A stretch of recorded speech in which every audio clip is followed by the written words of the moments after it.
Ano yung hanapin? Number 2, two-way slab. Meron ka? May sa Advento? Ha? Ikaw? Meron kang lecture ko dati? Meron? Sige, tingnan mo yung ano, sa design ng slab.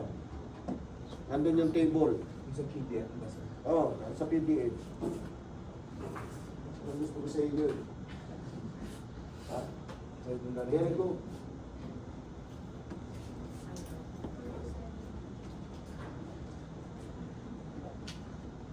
Ito ang table. 407.3.1.1. 407. Huwag mo nang sabay na.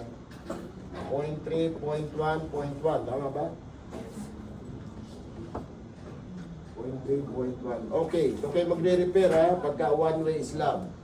Now sa two-way slab, ang slab thickness, H is perimeter over 180. No? Oh, yung mga two-way slab, hindi ang iano nyo na lang yung malaki, no? Na perimeter. Alin ba dyan? 4.5. Ito, siguro. 3.5 over 4.5, no? Tama ba? Ha? So, number 1, alin ba yung one-way slab mo lang? 23 and, saan yun? Ito, ano? Ha? Okay? Oh, ito may continuation. One panels 23 and 32, no?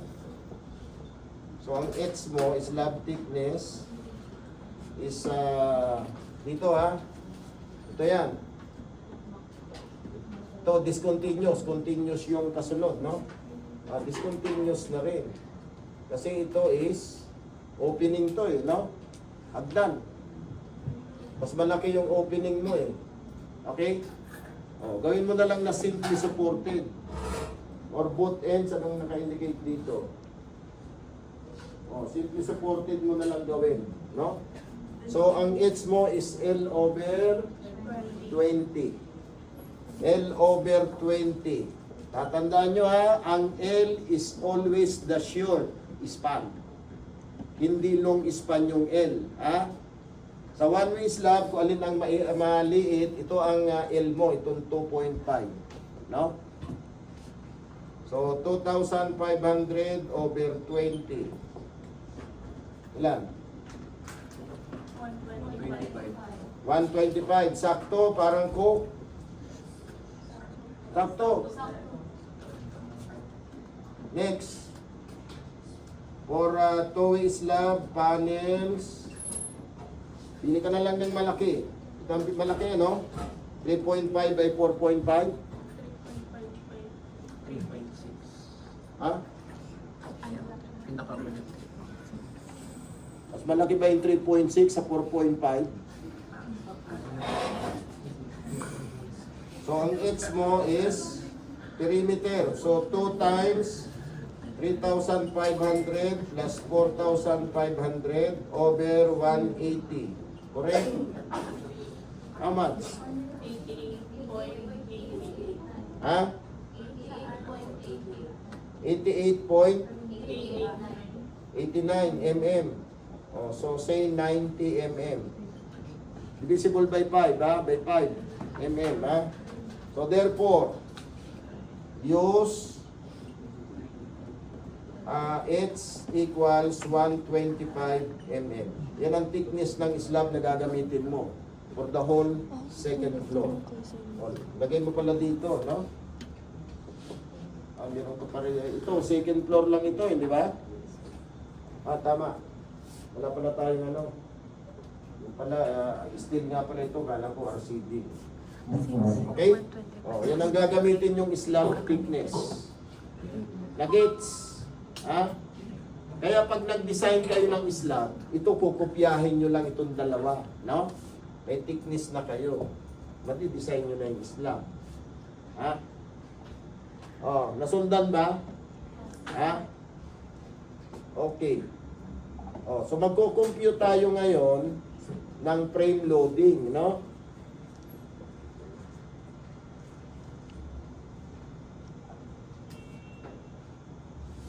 Yung distribution ng load sa ng floor load muna, no? Number 3 is floor load. Ayan, no?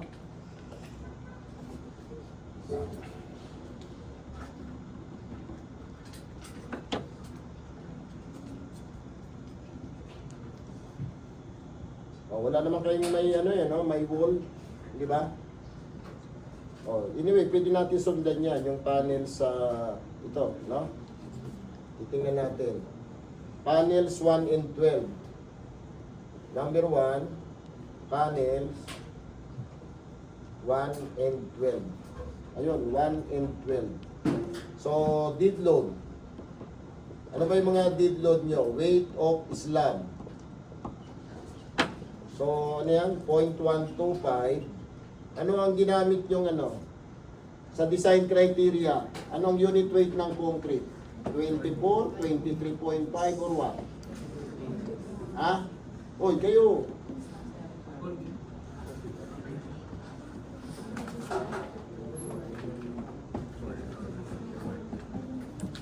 Mga wala kayong unit weight ng concrete dyan. Sa design criteria nyo. 24. Oh, how much? Compute. Ha? 3. So that is 3.0 kilopascal. Okay? Ano ang meron sa second floor? Floor finish. Ha? Nasa design criteria nyo yan. Ano? O ilan? Ilan ang sa floor finish nyo? Kasama yung tiles. Ano nakalagay nyo sa design criteria? Ano pa? Utilities. Ilan na utilities? Oh, itong ano, itong floor finish. Ha? Ano?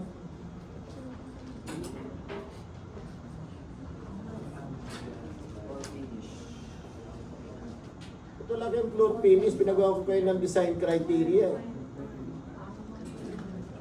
Ayun, ito, halimbawa ito, ano ito, tiles ba to? O, may kasamang grouting yan, di ba? Ha? Wala sa design criteria nyo yan, ha? Floor finish, utility, ceiling. Ayan, o, ceiling, di ba? Sample na ceiling. O, ilan? Ha? Point? 24? Wala na. Wala ka namang ano may interior wall ka ba doon sa one end ano? Wala.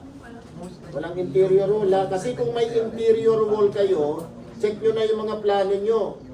Kung may interior wall kayo, isasama nyo dyan, interior wall. Nakuha nyo? Ngayon, kung wala, i-add nyo ito. How much? 4.25 kilopascal. No? Ano ang live load nyo dito? Ano ba yung 1 in 12 na yan? Ano yan? Ano yan?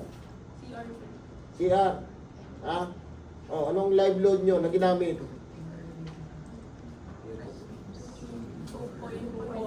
Ha? 2.4 kilopascal. So, WU is 1.2 times 4.25 plus 1.6 times 2.4. How much?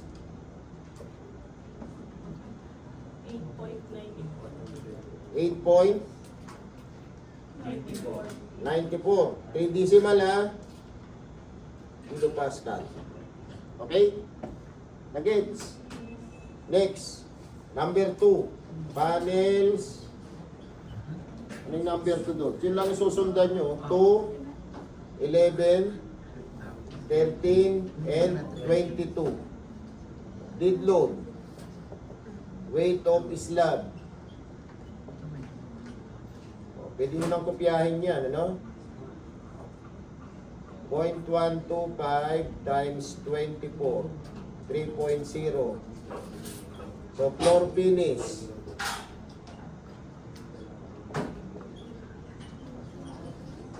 Ganyan, 0.77. Utilities.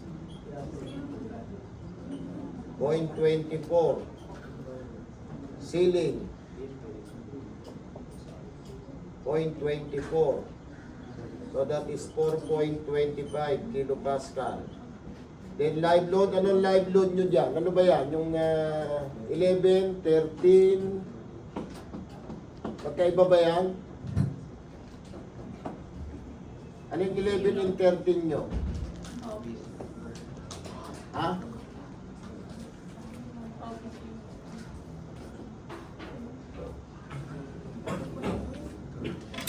Ito, ano ba ito? Nasaan yung 11? Ito, di ba? 13. Ito, ano nga pala itong 11 dito? Ba't ganyan to? Saan dadaan to? Susuot ka sa kisame para makarating ka dyan?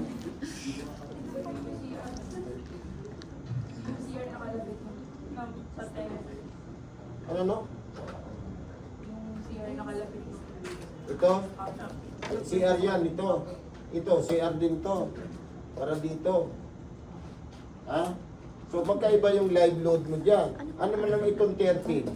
So, ang parehas, itong 11 at saka yung 2. Ganun ba? 11 and 2. So, CR din pala yan. Ay, di 2.4 yan. Dito. Ito siya, di ba? Ha? Hindi, CR na, saan ba yan? CR ng ano yan? Sa isang unit? Ay 1.9 lang yan eh. Pag unit, pinag-usapan. Yung kasing 2.4 for public use. Gaya yan, yung CR dyan. 2.4 yan. Kasi maraming gumagamit eh. Lalo na sa exam, puno yan. Pag may exam, puno ang CR. Tama ba yung gundaya? Tama ba yun? Pag may exam, puno yung CR. Oh. Ha? Parehas yan dito. Pero dapat, kung yan ay personal nung 10, unit na 10. Ito, unit dito. Yan ang CR niya. Ha? 1.9 lang siya. Iiwalay mga computation niya. O dito, ano lang to. Ito naman, 13. Parang common CR to, no? Common CR. Bakit yung iba ba dito walang CR? Ha? Ay saan, ano yung sa inirola lang? Ha? Alam mo yung inirola? Ha?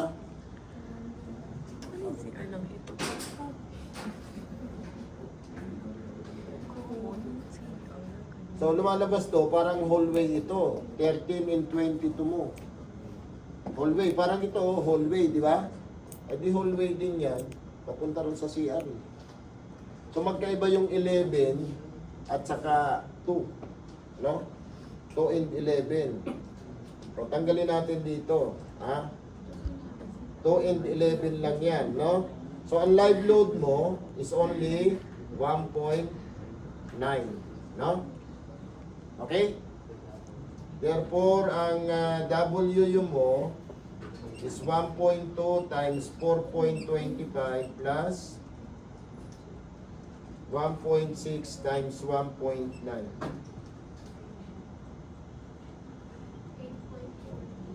Ha? 14? 1.4 kilopascal. Okay? Then, itong number 3, panels. Ayun, pare-parehas yan, no?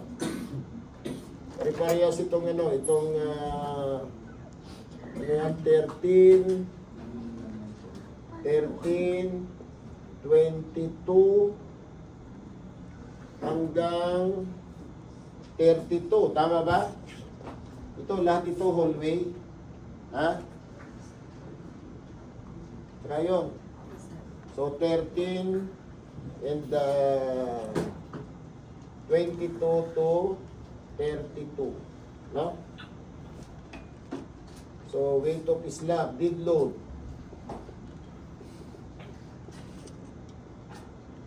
.125 times 24. So that is 3.0. No? Floor finish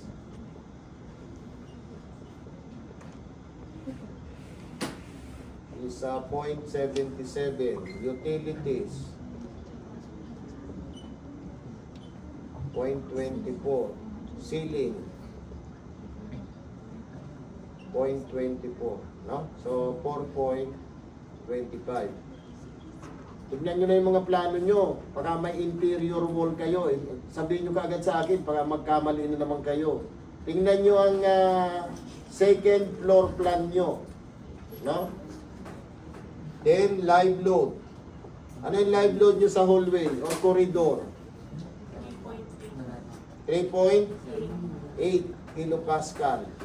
So, you have your WU is 1.2 times 4.25. 1.6 times 3.8. How much?